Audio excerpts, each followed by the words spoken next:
To make a basic white rice, I add it to a pot with salt and cover it with 1.5 centimeters of water. Then I let the water boil off while covered and steam it for 20 minutes until it's cooked. And this method is how I make some pretty good plain rice, but by mixing and matching some simple techniques, I can upgrade that rice to suit any dish I'm making. Each of these techniques will enhance the flavour, texture or appearance of the rice, and they're pretty easy to include. The one you should always start with though is washing your rice. I consider this often repeated advice to be essential regardless of what you're making. We do this to wash off excess starch from the surface of the grains. Rice cooked without washing will be stickier than a washed version even when cooked exactly the same way. And since food is about both flavour and texture, this is an effortless change that delivers way better results. My approach is to always wash rice at least 2 times, but for really fluffy grains I wash it until the water runs clear. If I want my rice grains to really separate, I also fry it for a short while after washing. That can be done in any sort of fat, though I mostly use equal parts of butter and oil.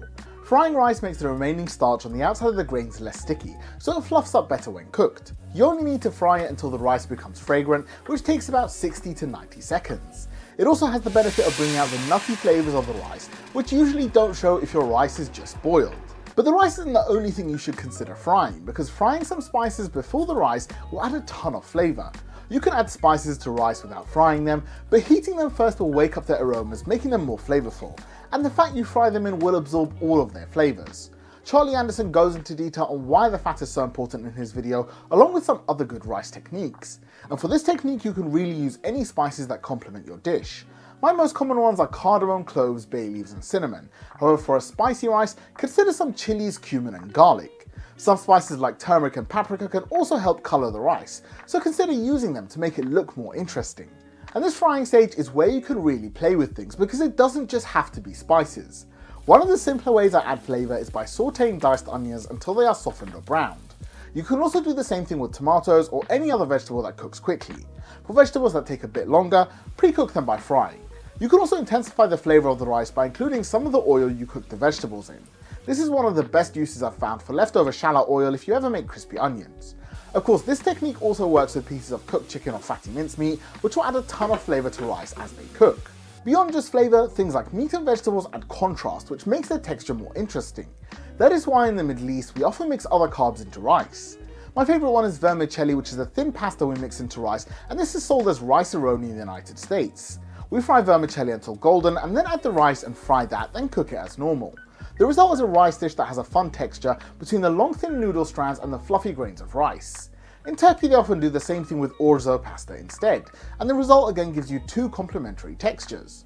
For a more intense contrast, try adding some canned chickpeas to the rice. Whatever you add, the rule is to maintain the water level if you're including something that absorbs water, but if you're adding something that releases water like wet vegetables or meat, reduce the water slightly. And as you're cooking, consider playing with the liquid you add, since rice absorbs whatever liquid it's cooked in.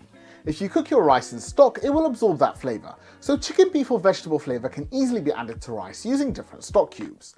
This is another simple change you can make, and it's one I use every time to match the flavour of the rice to my main dish. You can make it even better with homemade stock, so freeze any leftover stock the next time you make some and use that in your rice. Other liquids such as lemon juice can also be used by replacing some of the water. Talking about this stuff is never easy, but I'm sure you're aware there were devastating earthquakes in Turkey and Syria last week. Unfortunately, they have taken thousands of lives, created many orphans, and made countless people homeless. It is a dire situation, so with a heavy heart I want to appeal to you. If you are able to help, I've left some links in the descriptions to organisations that are on the ground supporting the victims and who need donations.